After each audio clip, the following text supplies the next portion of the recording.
Okay, well, very good afternoon to everyone. My name is Nadal. I'm part of the Elastic team here based out of Sydney, and we're going to be broadcasting for an audience that are going to be, predominantly in Australia and New Zealand. So I wanted to give you wish you all a very good afternoon. Thank you very much for joining us. I just want to do a bit of a roll call. Deven, have you set yourself up? Are you probably try your mic, see if we can hear you? Hey, can you hear me? I'm here now. Perfecto. And Michael Hyatt? Hey, here.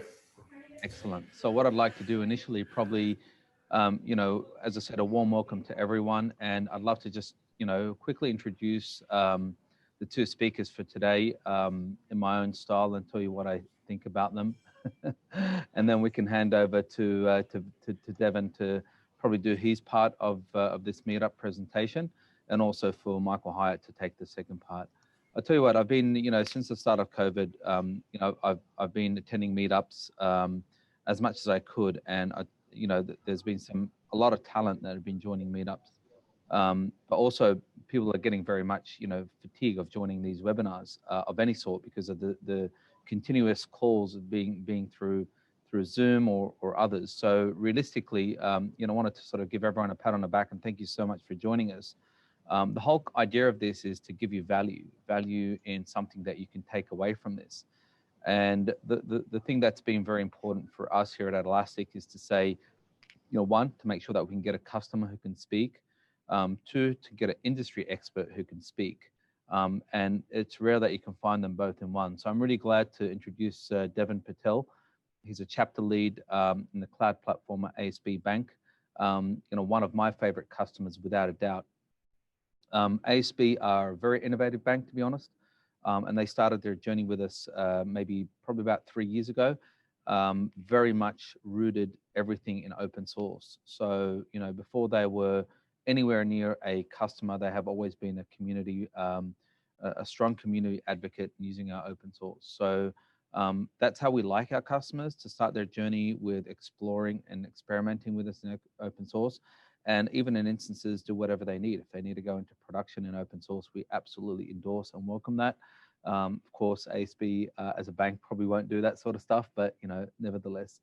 And so Deven will be presenting first. Now, also a bit of a caveat that Deven has been challenged a lot with, with his comms and legal team on what he can say and what he can't say. So this is a bit of a first for him in terms of having to navigate those waters, so please bear with him. And when Deven after he's presented, we'll be passing on to Michael Hyatt. Michael Hyatt is a colleague of mine. He's based out of Melbourne, so please don't hold this against him. He's an absolute stud of a colleague. I really love working with Michael. He's been working with me on ASB as a customer for a number of years as well.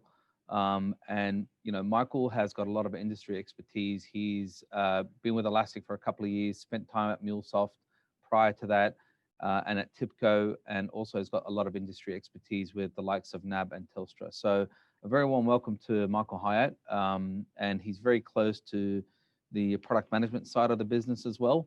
So hopefully you'll get a lot of goodness from these two gentlemen and two speakers. And probably this is the beginning of a number of discussions that we'll carry with Deven and his colleagues as well, in subsequent meetups. So without any further ado, Deven, I'll hand it to you with many thanks. Hey, thank you, Nadal. Thanks for that, and thanks for the great intro. Let me just get my screen sharing here. No.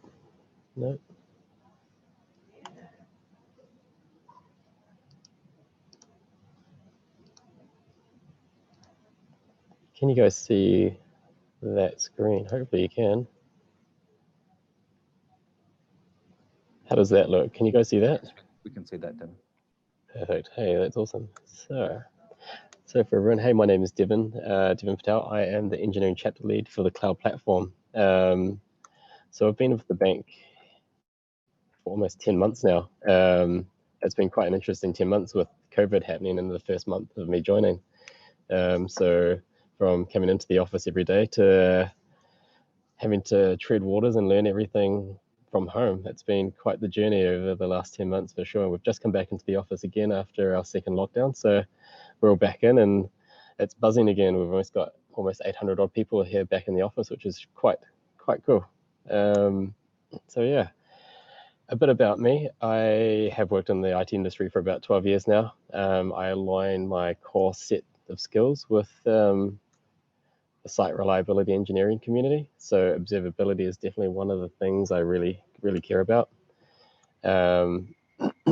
So coming to the bank, once I heard they were using Elastic, my ears pricked up quite quickly. So I was quite excited about that.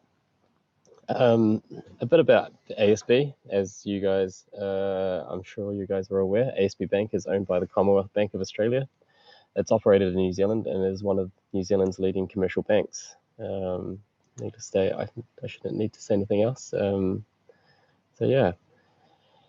So everything I talk about today is from my perspective and the things I've learned about observability at ASB at a high level. If anyone has any questions, please do ask them at any time or type them out in the chat and I'll answer them to the best of my knowledge. If I can't answer them, we can answer them offline and we can go from there. So please just yell if you do have any questions. I don't know if I'm going to be able to see anything in the chat, so maybe someone else might have to point that out to me. I'll happily play that role, Deven. Cool, thank you. Now, so I'm going to go to this next slide here. So around my thoughts around observability, I'm sure you guys are all aware there are three pillars of observability and how they relate to what we are trying to achieve, the overall goal. Metrics, logging, and tracing. So this is just my take on it. I know that there are lots of different medias and lots of information around this sort of stuff. I thought this is a little easy intro. Everything is based on events, logging by recording the events. They're usually stateless. And given these events, you can create other events from this. You can scrape the logs, event passing, or you can pass the information from these events, and then you can create metric events from scraping the data out of them. Metrics is where you're taking the events and combining them together, then you're making a new event out of it. And then we've got tracing. Tracing is not just recording the events, but also tracking what caused the event. So for example, you could look at a log and view the timestamps from that and distinguish that this happened before this, but happened because of this reason, and then something else happened on top of that. From this, we're able to understand what is happening inside our code and systems simply by asking questions by using tools. And hopefully we can answer any new questions that we can think of, or potentially you're just the only ones that we've prepared for. So yeah. So far I'm going to talk about ASB's journey in observability and monitoring, and what I've learned over the last few months is that ASB has matured quite a lot over the last few years. We've got a very wide range of monitoring and observability tools throughout the bank, and they are looked after different platforms and squads.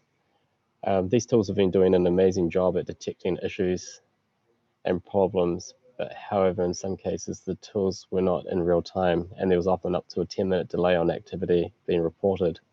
And as for a bank, I'm sure you're aware, this isn't a good thing because our customers report the issues before we would even see them appearing anywhere.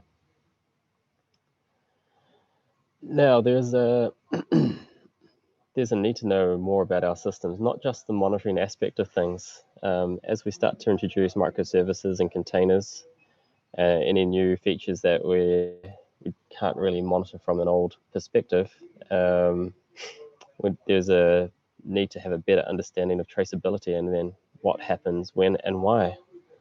There are a couple of areas of the business, that have adopted Elastic already, as Nadal pointed out, from it starting as a small Docker container using Elasticsearch on top of another log management application, which then quickly grew, they outgrew quite quickly in terms of functionality and security. Then we started our Elastic Cloud Enterprise journey, where we always to staying close to the bleeding edge in terms of the latest version that we run. So currently we're on version 7.9, and the aim is to stay as close to N-1 and upgrade where and when possible. So currently we're observing a lot of our front-end services for our customers, and in doing so, we're utilizing the following beats agents. We've got metric beat, winlog beat, file beat, heartbeat, and APM. So it's pretty much covering the full beats stack there in a sense, which is quite cool. With these, we're able to create dashboards that will tell us stories about our applications that will give us some information on server health and how they're performing for us internally and for our customers. In some regards, recently we've managed to catch these issues before our customers have noticed them and rectified these problems, and created a runbook to associate this against it if it was to happen again. Now that's the best case scenario. The worst case scenario is when something stops working and it blows up on Facebook or another social media outlet. I'm sure between us all, this is our worst nightmare. So fingers crossed in the future, we'll be able to have a few more success stories. On that note, we're also using Watcher to create the alerts and notifications that will link back to specific dashboards, so we're able to view the issue and draw patterns and conclusions to see if it's a recurring issue or just one-off. Now, looking towards the future, the journey ahead, the engineering practice is what I'm a part of. We're in the process of onboarding over 500 services into Elastic. So we're starting to roll that out with metric beats across the board. And then we'll be looking at the different beats agents and writing custom APM code for some services. We're very early on in our journey, and there are some things that we've noticed already and picked up from the initial deployment. From that, we've noticed a few of our machines have been under-provisioned. So they've been running quite hot CPU and memory levels. So with allocating the right amount of resources to these machines, it'll help us out with any potential issues in the future. Though on the flip side to this is allocating more resources to these machines may mean an upgrade to any of our virtual environments in the future, which will be another topic of discussion with the heads of department. So this being the first talk of many, I can only give you a very high level of what's going on in our world at ASB with Elastic and our observability. And I'm sure in time I'll be doing more of these talks to the Elastic community where I'll be able to give you, or actually delve into the nitty gritty of things, and to hopefully give you some really good details of how we're progressing and the challenges we are facing by onboarding all these services in. On that note, I'm going to round this up. Sorry. I just want to say thank you to everyone that is here today, and thank you to Elastic for organizing this event and allowing me to give you a really high level of what we're up to at ASB. And if you're interested in knowing more about the bank and its observability journey, please reach out to me. And if you're interested in joining our team here at ASB, we've got many roles open here at the moment. There's a link to our careers site on the page above. Keyword observability, have a little nosy. On that note, does anyone have any questions for me?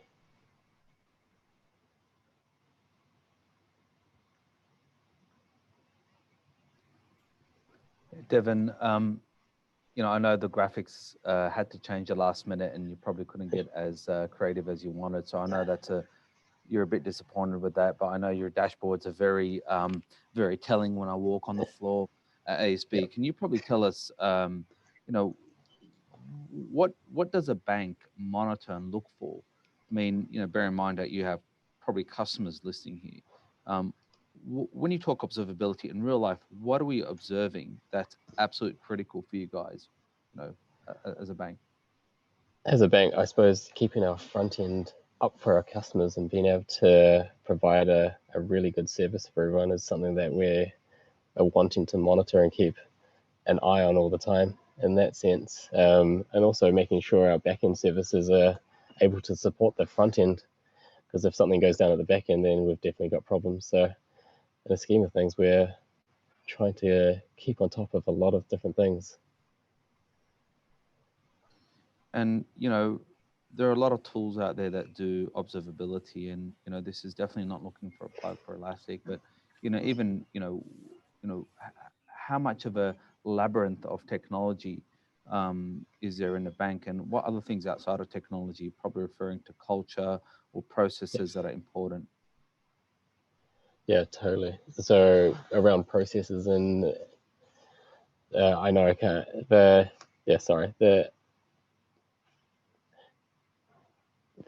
culture here is really good. So we all chip in when something goes wrong, and fingers crossed nothing does go wrong, but we are almost like a big family, I want to say. Like, we all look out for each other. We all work as a really good team. We do some really cool, innovative things here. And yeah, it's been an amazing 10 months so far here anyway. All right, excellent. And just a little bit about the roles that are going on. I know a lot of people in the community always ask us for what roles are on. So I'm assuming that's based in New Zealand, or particularly Auckland, or probably another island. Can you just tell us a little bit more of anything particular that you might want to highlight, since it's observability related at this point? Yeah, definitely. So we're looking for observability engineers to join us in the engineering practice, and we're also looking for site reliability engineers as well in the engineering practice as well. And yes, they have to be within New Zealand, not necessarily in Auckland. So if you're out of Auckland, it's fine. More than happy to engage with you guys, anyone outside of Auckland. Got a big passion around observability. I'd love to have a chat with you. Any Australians looking at moving to New Zealand, probably now's a good time. Definitely. I think there's going to be a lot of people from Melbourne. We're at level 1. We're free to roam at the moment anyway. There's a question from Steve Baldwin. Hi, Steve. The question reads, I'm curious as to the regulatory obstacles you managed to overcome. The regulatory obstacles you've managed to overcome. Is that in terms of with Elastic, or is that with I would say relating to maybe uptime, downtime, RBNZ, Reserve Bank? Yeah, so we've got a whole bunch of different controls and regulatory things that we have to adhere to. So we're currently working through a bunch of this at the moment. We can actually use a lot of the observability toolsets to help. What's the word? Evidence a lot of these regulatory obstacles, I guess, things that we have to adhere to, which is really cool. A lot of them require a lot of evidence, and having observability help share that evidence and capture it is definitely something that we use all the time. So yeah, thanks, Steve. I'm sure you were in a very similar problem or a similar situation to us. Yeah, I was going to add that I saw customers actually using Elastic for things like presenting evidence of, say, segregation of duties. Yeah. How do I know who's accessing my system? I don't know who logged in, what data they changed, sort of listening to change data capture, listening to ingesting audit logs, provided that sort of evidence for compliance-based controls. Like I know that SOX compliance, or New York Stock Exchange, likes to enforce their Sarbanes-Oxley. I'm pretty sure RBA and RBNZ, they're in the same boat. They like their compliance regimes, and segregation of duties is one of them. Right? So people who've got keys to development systems. Yeah, that is a big one here as well, and we can definitely do quite a lot with the observability stack that we have. Yeah, cool. Yeah, if I might add also, I know that there was some issues with a number of New Zealand banks around downtime recently during the COVID phase, and that had obviously some regulatory repercussions And that created a lot of interest around, you know, the whole topic of uptime and the whole topic of observability. So we can't share too much, but Steve would well know that we've had these discussions and had some of these obstacles overcome with some of his colleagues as well. So I think that's unanimous for the banking industry, not just in New Zealand, but in Australia as well. You know, I think this is a very interesting topic that probably can spend a whole hour talking about that as well. So, yeah, no doubt, definitely. Steve, do you have anything that you want to add before we move on from this point?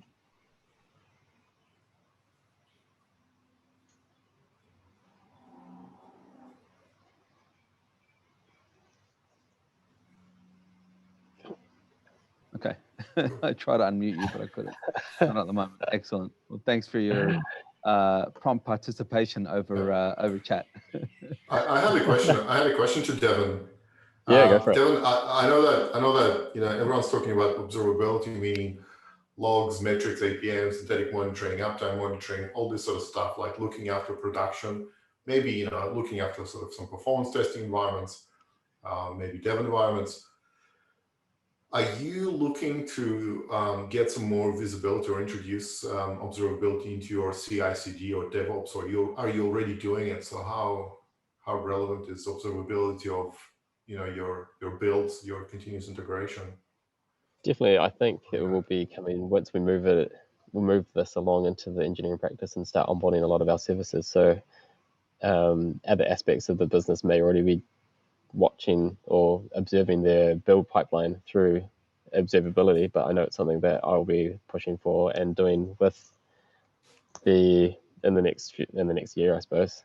Quite definitely, I think it's very important to be able to observe and see when things fail and when things don't, or there's a gate that's been missed, and we can have an alert on it and call the right people and say, hey, what's happened here, and we can talk to them about it. So yeah, I think it's very key to do that. Yeah. Cool. That's good to hear. That's great to hear. Alrighty. So happily pass over the mic to you, Michael, if you want to take over from now. And okay, let me share my screen. We don't have any comms restrictions for you, though.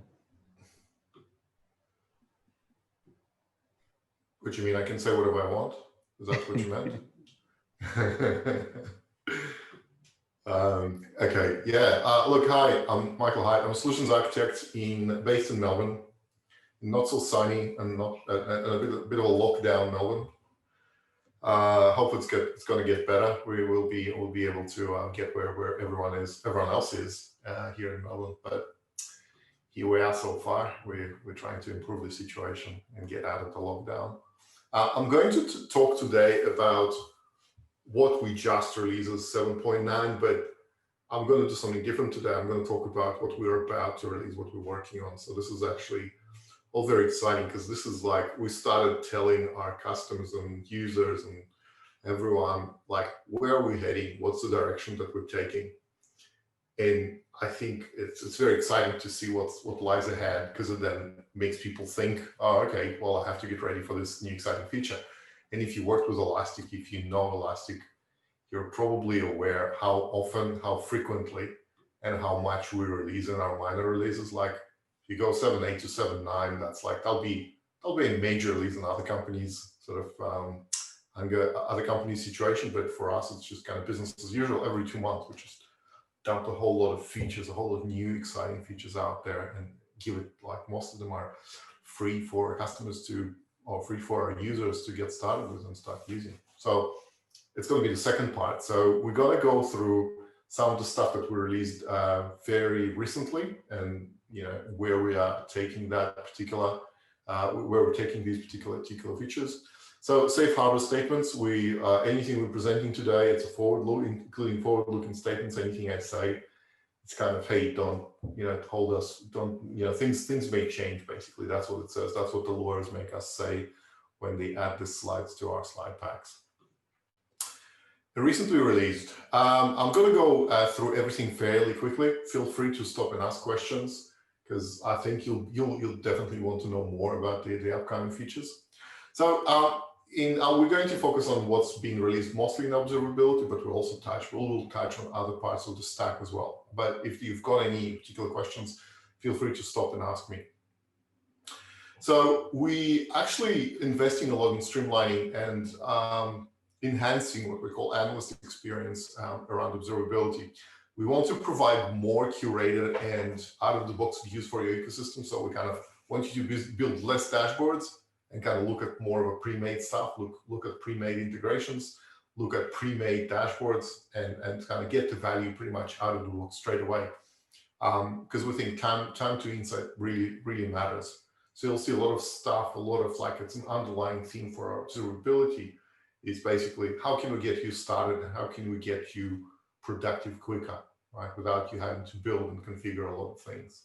So this is kind of the unified theme that you're going to see. One of the unified things you're going to see across today's presentation. So streamlined onboarding and data integrations. You probably know that in 7.8 and 7.9, we released, well, it's still in beta, but we released Elastic Agent. And with Elastic Agent, and also with the family of existing bits, we released a lot of pre-built integrations. We released a lot of out-of-the-box integrations, there's more than 100 out-of-the-box integrations that allow you just to configure. Basically, you tell him the bit, which technology you're going to use, which log file or which metric you're going to collect, and then the parsing and the collection of the metrics will be taken care of by the bit itself, by the module.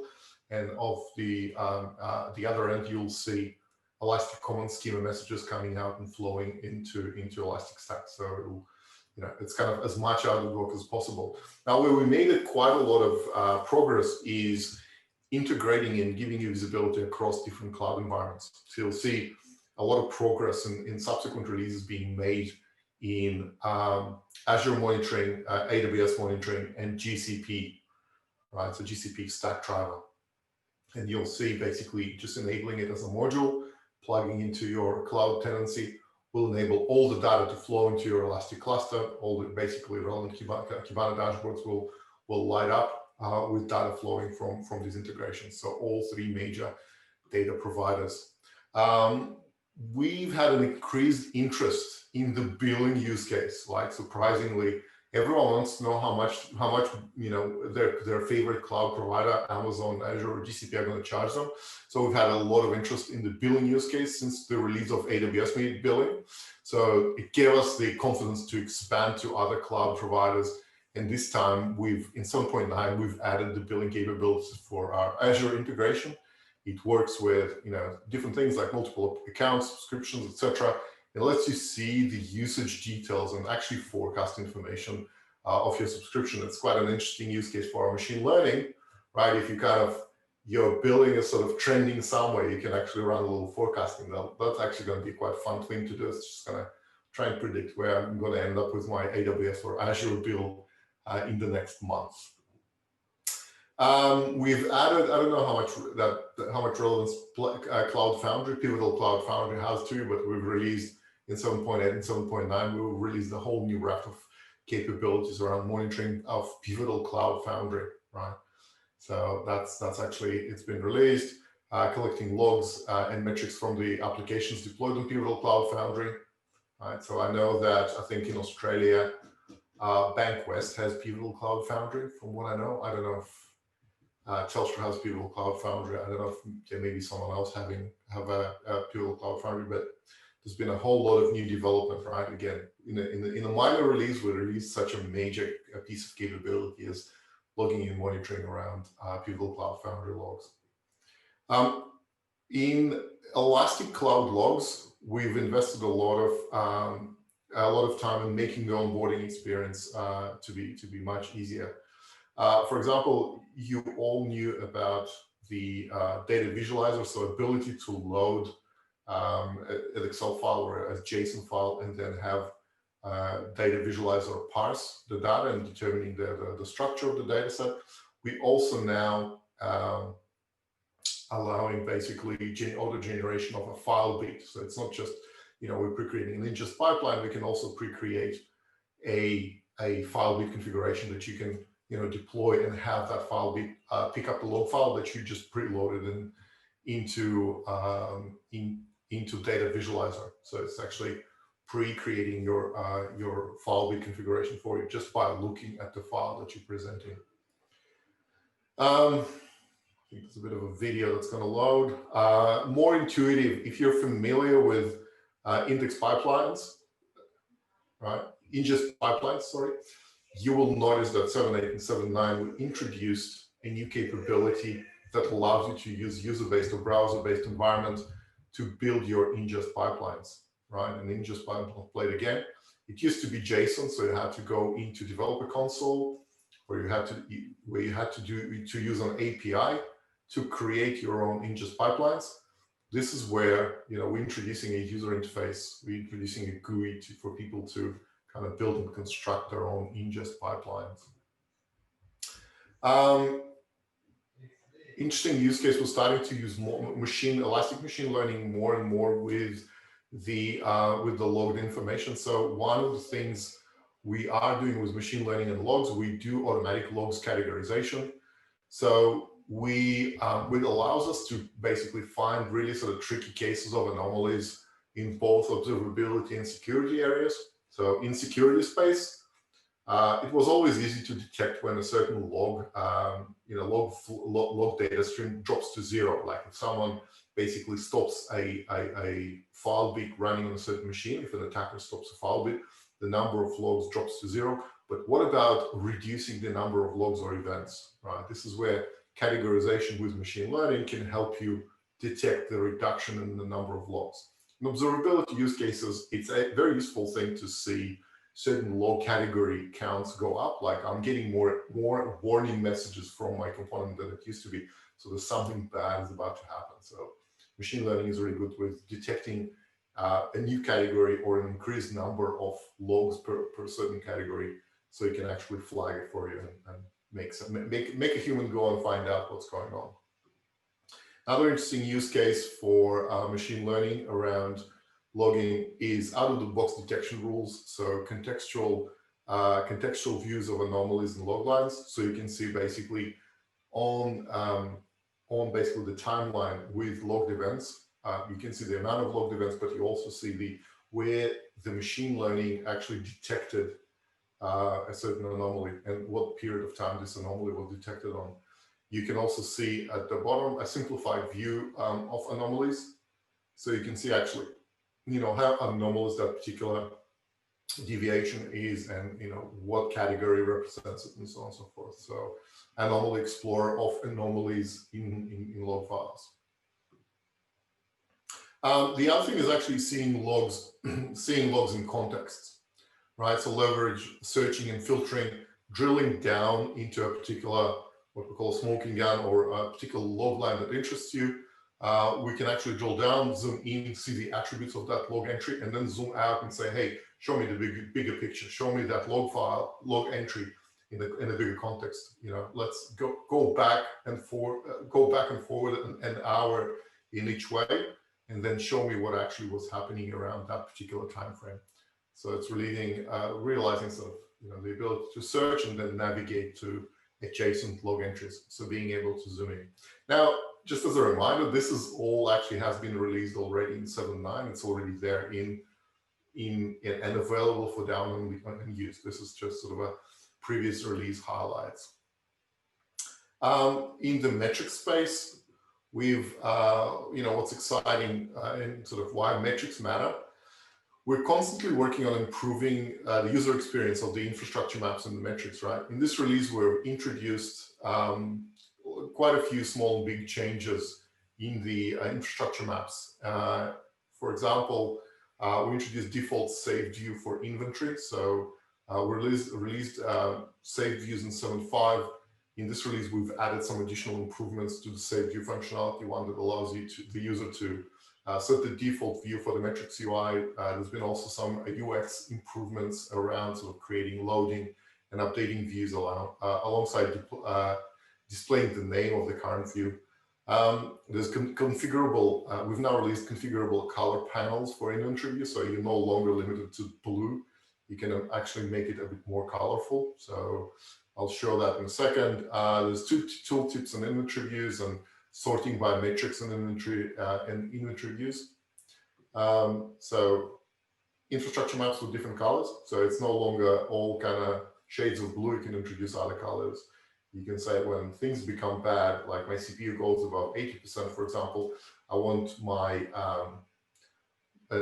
basically the tiles to be highlighted in, say, shades of amber rather than shades of blue, right? It kind of draws your attention more to a particular issue. So that's the infrastructure maps. We talked about the color panels, sorting options, custom views, improved resource tooltips. We talked about zooming in and representing different metrics in just metrics explorer. So without having to take that metric, put it in the dashboard, put in the visualization, and having to visualize it yourself, you can go to Metric Explorer, define what your metric is, and just visualize it. Now, later on, there is an export button and a customize button that can take a particular metric into dashboard, turn it into a timeline visualization that you can then enhance, say, add events, add additional data sets. Michael, can I point out, do you want to answer questions on the go? Or do you want I'll answer the questions on the go, I think, instead of keeping everyone waiting till the end. So does the Ingest platform, does the Ingest platform have any dependency on the Elasticsearch backend?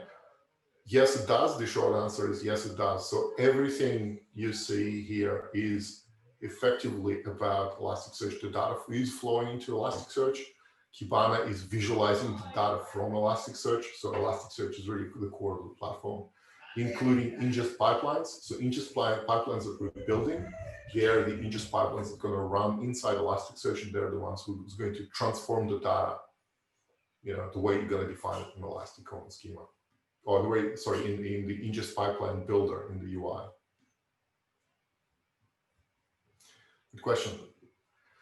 Let's look at the APM. So stuff that we've released in the APM. I think the most exciting thing is this is actually coming. This is like the improved service maps. So, service maps, if you look at them in version 7.9, if you had a chance to see them, in 7.9, you'll see them a bit sort of blocky or rectangular.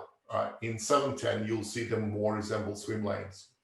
But apart from like sort of a nice look and feel and being able to rearrange things on the screen, in 7.9, we've released the ability to overlay machine learning anomalies onto the service map. So you can actually see these amber or red circles kind of pointing where the problem is, where the latency problem is. And then if you focus on that particular node in your graph, you can see what's the typical duration, how many requests per minute is serving, and you will also see machine learning anomalies. What's the anomaly score? If you're pointing at an anomalous node, you also see kind of how bad the situation is. So you can actually go from here and you can drill down into traces and transactions and get deeper to the actual data level. Another thing that we released is basically actually pretty big feature, right? It aligns us with a lot of different other like APM tools and vendors, and specifically the ones that participate in CNCF is in Cloud Native Compute Foundation. And this is our support for OpenTelemetry. So OpenTelemetry, for those of you who knows, it's an amalgamation of two other standards. So it's OpenMetrics and OpenCensus and OpenTracing. So they both became OpenTelemetry. So it's kind of provide a unified way to stream metrics and APM tracing into whatever backend you choose. And it decouples the server side and the instrumentation side. So if you've got an OpenTracing compatible agent, right, it can stream data to pretty much any data set, any backend. So in this case, we've got Elastic Explorer. So if you've got a service instrumented with OpenTelemetry compatible agent, we can basically take through the collector, through OpenTelemetry collector, and we've contributed Elastic Exporter to that collector that can send the data into Elasticstack, so you can actually visualize the APM traces in Elasticstack, even though the instrumentation still stays third party, right? Whatever instrumentation you want to use. Okay, makes it easier not to have to kind of, if you decide to change the vendor, it makes it easy to kind of leave the instrumentation as it is. It decouples the client side from the server side in the instrumentation space. So you can choose the right agent and the right agent instrumentation and the right backend for you. Right. Something that we've done in the Uptime. So Uptime is it's the fourth pillar of observability. Uptime monitoring. It's basically checking the availability of your critical services and endpoints. So measuring latency, measuring response status. It's very simple and very effective way to see if your components are up or down. So it's the ability to say, like, ping things, ability to send GET requests, pick up the response, understand what's in the response, is it a success or a failure? Should I paint it as green or amber? How many of my requests are bad versus good? Is my, when my service was down, for how long, and so on and so forth. So it's a really sort of good and simple way to represent whether your services is available. Now, we introduced one of the things is that we introduced TLS and SSL reporting, which was like it's a long outstanding issue of certificates expiring and support not knowing that they've actually expired. So you have your service presenting a certificate, and all of a sudden the traffic to your web service just stops. And the reason for that often was like, my certificate expired, so my users can't connect to my service anymore.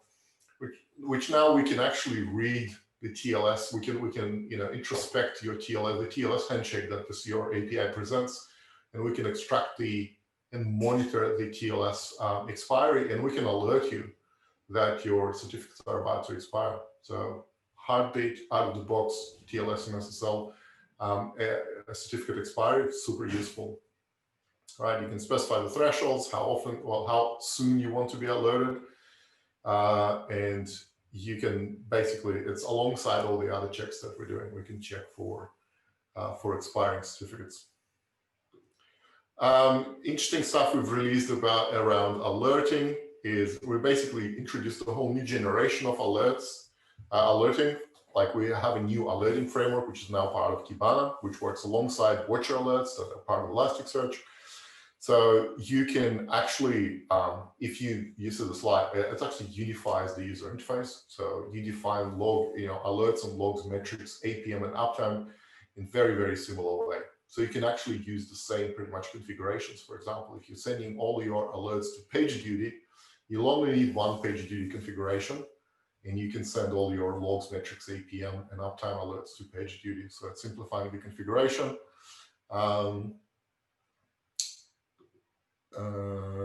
There's quite a lot of pre-built alerts. So alert configuration is now UI based. So you basically can just stay in the same user interface, pick up the metric you want to alert on, and on the right-hand side, upper right-hand side, you'll be able to use the drop-down and select the type of alerts and what you want to alert for, alert on, and then basically go and implement that alert straight away.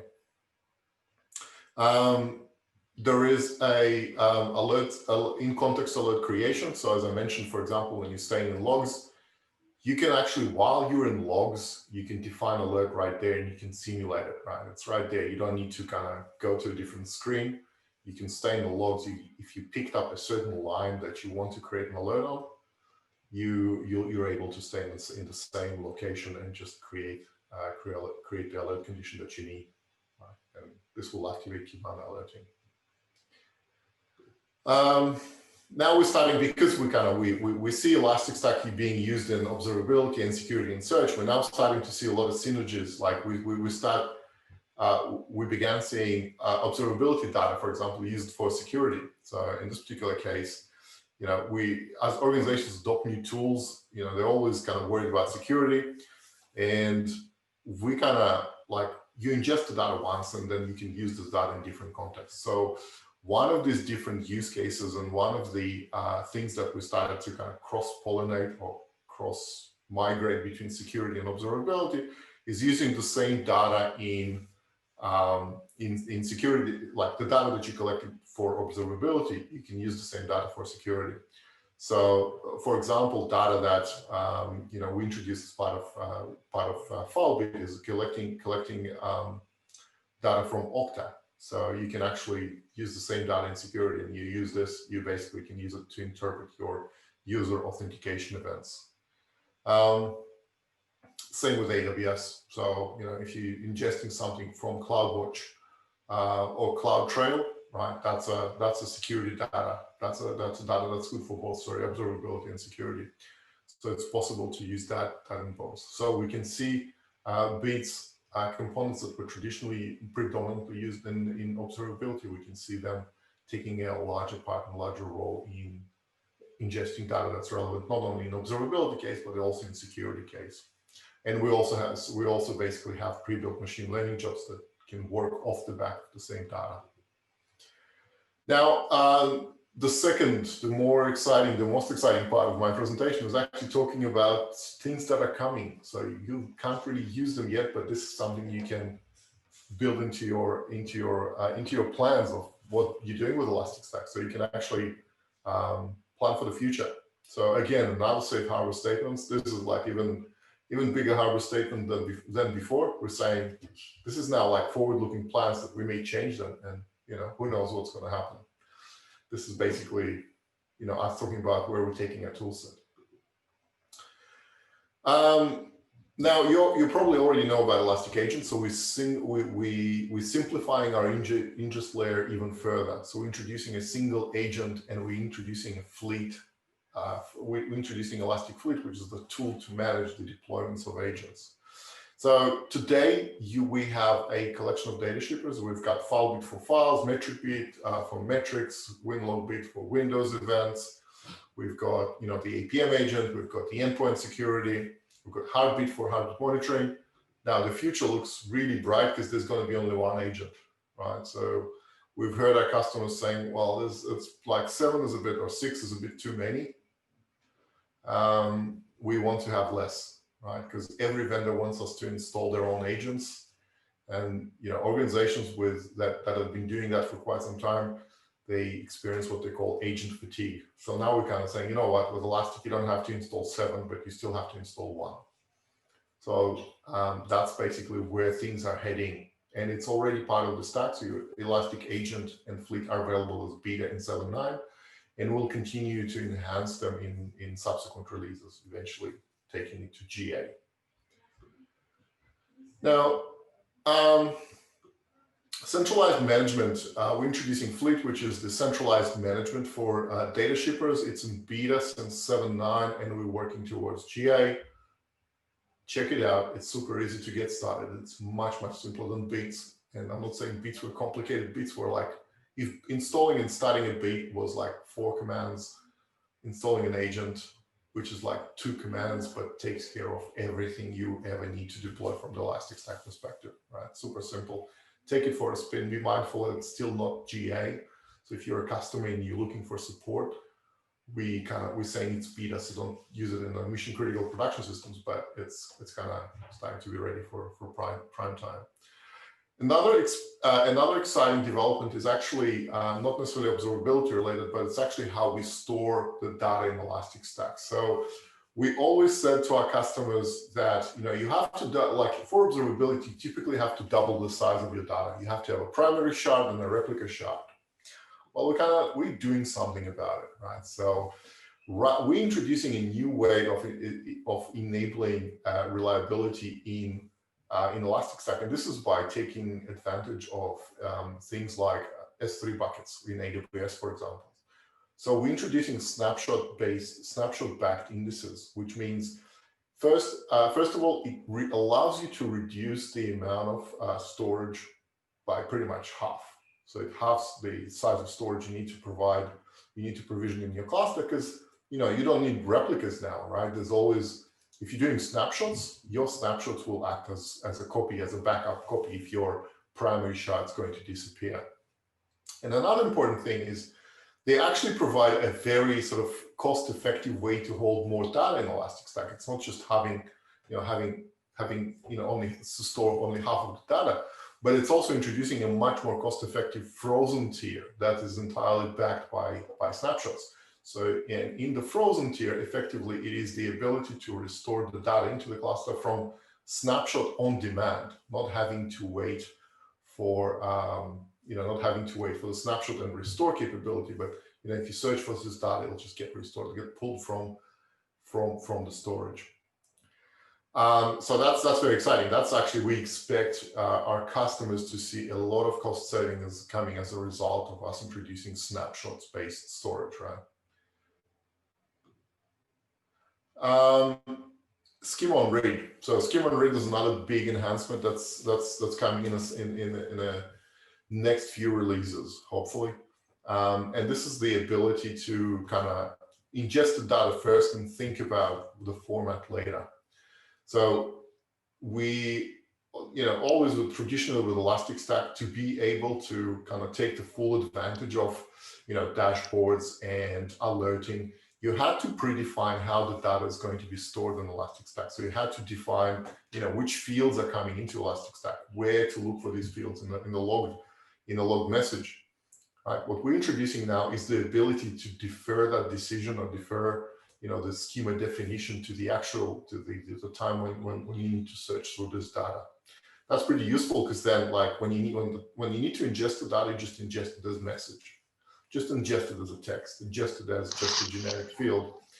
And then going forward, you can actually, when the time comes to search through the data, you can say, oh, these are the fields I want to extract from this particular data, right? So this is what we call runtime fields. So you define a runtime field, you define an expression that basically tells Elasticsearch how to retrieve the data at runtime, and Elasticsearch will basically always run that particular expression to extract the data while extracting the data. So you can actually build your visualizations completely dynamically. So you don't have to kind of predefine and pre-create all your visualization. Predefine your data schema on day one. So it's basically a way to do schema on read, right? We always said schema on write.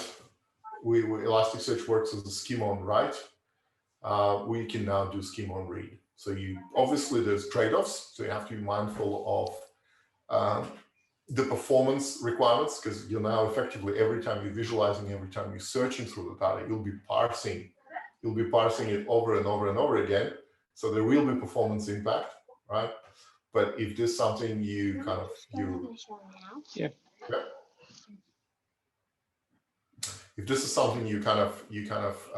aware of and you're mindful of, runtime fields are a great way to kind of give you this additional flexibility in how you're going to handle the data. Any questions so far? Let me check my chat. Yeah, we're good. All right, runtime fields. It's really exciting. I think this is the biggest enhancements in the upcoming releases. So searchable snapshots and runtime fields. I'm really excited. Really excited about these two. So we're adding more anomaly detection. So you'll see the theme, right? So we're kind of bringing in machine learning into pretty much every possible aspect in how Elasticstack being used at. Like, you'll see search, there's machine learning. You'll see observability, there's machine learning. You'll see security, there's machine learning, because there is data. Data has timestamps and categories and cardinality, and it's perfect. Like, machine learning can find something in this data. So like, there's always data's in Elasticsearch, it's going to be, machine learning will be able to operate on it. So we're actually introducing infrastructure monitoring, and anomaly detection. We kind of make it more out of the box. We're introducing additional sort of visualizations, pre-built visualizations. It's going to sit alongside our monitoring or infrastructure metrics UI, we call it now.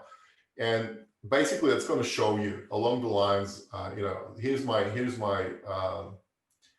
infrastructure represented as tiles, and at the bottom I can see the timeline view of different metrics relevant to that particular tile, maybe Kubernetes pod, and you will have the anomalies annotated on top of that. So it's just kind of, you have to, you'll go to one screen to get all this visibility, to get all this information. You would need to move through between different screens, between machine learning and monitoring view, for example. Another interesting use case we're starting to work on is the automated root cause analysis. So it's kind of, well, Elastic, you have all my data now, right? Why can't you tell me what's wrong? Why do I have to still look for it myself? And we're trying to solve it. So we're creating more curated analyst workflows. So we're starting by putting all the relevant data about a particular service on the same page, right? So you've got, right now you have metrics UI, you have logs UI, you have your dashboards, you have your APM UI. What we're doing here is we're giving you a different view of the same data, right? Instead of sending you to 3, 4, 5 different UI parts or UI basically corners, we're giving you all the data about a particular service or about a particular component on the same page. So you'll be able to see logs, you'll be able to see key metrics which are relevant to, say, memory, CPU, network utilization. You will see the APM data represented there, like what are my slowest transactions, what's their relevant 99th to 95th percentile, how much it's impacting my overall performance. I'll see the most critical errors that machine learning detects, like what is the most critical or most unusual error, like what is the what are the dependencies? Because now I understand which other services this particular service is talking to. I can actually look at the dependencies and I can bring in the same data or same snapshot or snippet of the data. It's like, are they up or down? How many calls per minute? Are there any machine learning anomalies basically associated with this particular service? Or is any of my dependencies experiencing anything unusual, right? So giving you that first page with all the gist of how the service performs in one place. So that's what's coming, right? So ability to kind of look at things in one place. Tight integration between traces, logs, and metrics. Now, it's already part of the stack for some of the APM agents, but we have the ability to connect APM traces and log files. So you can actually go into the stack and see which log files were produced by what APM traces, because we're annotating the log files with the trace ID. So, and being a search engine, it's quite easy to find all the logs that have a particular trace ID in them. So it makes it easy to kind of navigate, jump between my traces into application logs. So that's definitely tight integration is coming, but there's already integration for example, for Java agent, right? Java agent can already do that. I don't know if it's relevant for any of you, but we're introducing a new agent in the family of our APM agents. It's a PHP agent, right? So it's it's gonna come in as beta. So it's just kind of, we'll have more agents for you to work with. So if it's relevant for anyone, like anyone's still hosting websites with WordPress, it will be relevant if you're doing PHP. Michael, just a quick pause. You've got another question coming from Sure. Ben. Hi, Ben. Hope you're well. Hi, Ben. Will the root cause analysis app and the other supplied Kibana apps have a true kiosk mode for displaying on larger screens? It's a great question. I don't really know. I'm yet to. We're going to have a preview of 7.10, and I'm gonna go and check it out. I don't know, but this is the intention. So I'll roll back a couple of slides. All right, this is the intention. The intention to make it available, I believe it will be available first as just a Kibana, one of the Kibana UI app, one of UI screens in Kibana. Let me ask this question. I don't know. It's actually a very good question whether we'll have it available as a kiosk mode, and how can we take parts of these visualizations and put it in Canvas? So that's a really great question, and unfortunately, I'll have to check it out. I'll have to check it out myself. Remember, I've been just given a preview of that. This is the stuff that it's still basically in making. The pizza is still in the oven a bit, and we're just sort of peeking through the window how it is going. That's what we're doing here. Seeing what user is seeing. That's, we're introducing yet another sort of like pillar of observability, if you'd like to call it. So we have metrics, we have logs, we have APM, we have uptime monitoring, and we have real user monitoring as part of APM. We're introducing a whole new way of, measuring end user experience, and we're introducing synthetic monitoring, right? And we're unifying it with real user monitoring. So the difference, for those of you who don't know, real user monitoring and synthetic monitoring, they are doing similar things, but they're different. So real user monitoring is about looking at what your users are doing with your app. It's trying to kind of work out what are the real user they're experiencing, what browser families they're using, what are the load times, what are the rendering times, and so on. Synthetic monitoring is approaching the same kind of, trying to look at the same problem from a different angle. It basically uses something like a headless browser and a bit of an automation framework like Selenium, and it will be basically driving all the same transactions through your UI. So it's not a real user, it's a robot, but it's always trying to execute the same path through your application, and then taking a snapshot of that performance, and then like showing you deviations, saying, hey, this particular synthetic transaction yesterday was showing me 20 milliseconds, and right now now it's basically taking 50 milliseconds. And hopefully you can run machine learning on that and say, hey, your synthetic transactions are now doing worse than how they used to be. So please go and investigate what's going on. Both are needed, but both are trying to solve the same problem from different angles, right? So more tools in the toolbox. Yep, so it's basically, we baseline the capability. We're not just baselining the capability from the real user monitoring perspective. We can baseline the capability from synthetic monitoring perspective. And this is what's coming in the upcoming releases. So we've got a team working on it. It's going to be next 1 or 2 minor releases. You'll see that dropping as a preview. So please take it for a spin. It's really interesting, really exciting, right? So it's synthetic monitoring.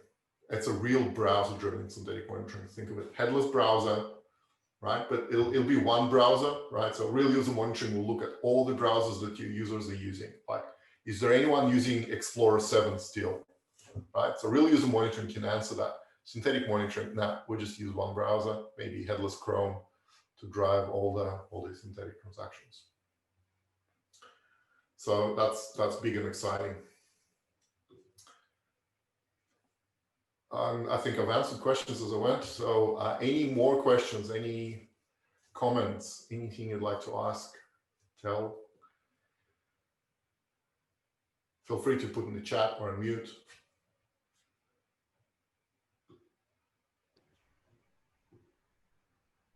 Nope. So next slide. So thank you slide.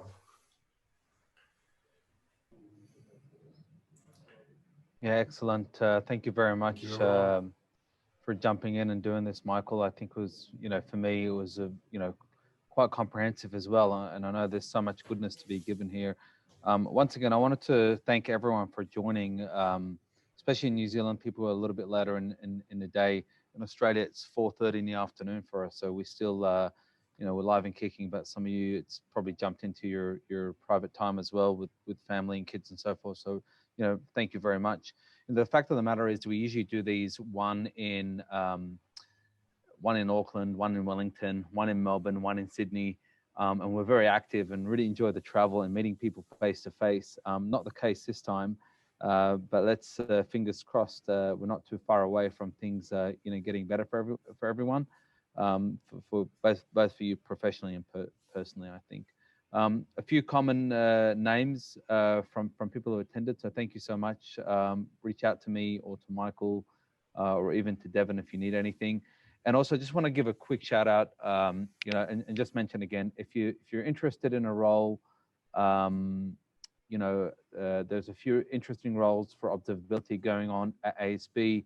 Please reach out anytime. And for everyone who's sent a thank you, Steve Baldwin, Paolo, and PV abbreviation name, thank you so much for your thanks. Ben, thanks for your participation as well.